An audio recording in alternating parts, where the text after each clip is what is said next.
Et salut tout le monde, on se retrouve pour une nouvelle vidéo de présentation de l'heure. Donc cette fois-ci, je vais vous présenter le Quantum Smelt Shad.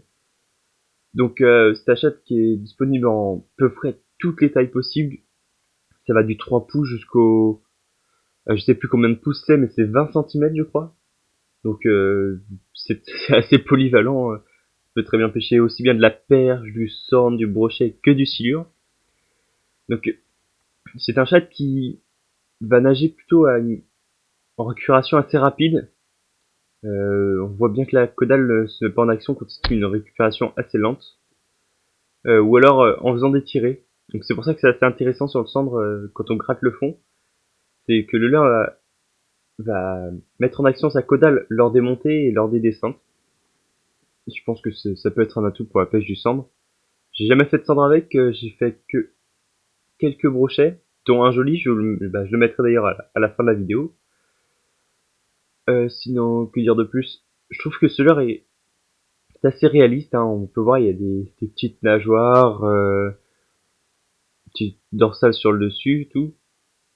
Bah, je trouve que c'est assez sympa pour leur soupe. Je sais pas si ça apporte beaucoup au niveau du poisson, mais moi je trouve ça sympa.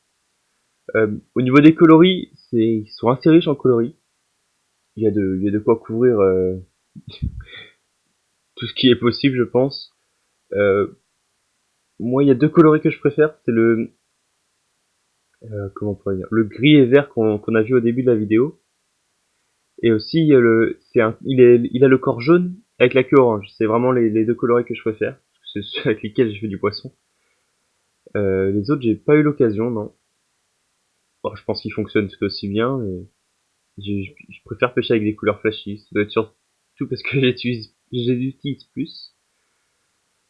Bah oui, sinon au niveau des animations, bah du linéaire assez rapide, ou bah des tirés comme je vous disais. Mais sinon, ouais c'est tout. Il y a aussi des gens qui l'utilisent en vertical. Donc vous voyez qu'en vertical la caudale ne bouge pas beaucoup. Donc bah je pense que j'essaierai parce que bah, souvent les poissons en vertical sont assez éduqués et ils n'aiment pas trop quand il y a des vibrations. Donc justement vu que la caudale ne bouge pas beaucoup, ça va apporter plus de vibrations et peut-être que ça pourrait déclencher des touches. Donc ce sera à essayer. Je vais mettre un peu plus à la verticale là. Vous allez voir je pense sur la prochaine vidéo. Donc au niveau du leurre, bah j'ai rien d'autre à rajouter. Je vais vous laisser pour la fin de la vidéo avec la présentation de la nage et puis la photo du joli brochet que j'ai fait. Donc voilà, à plus.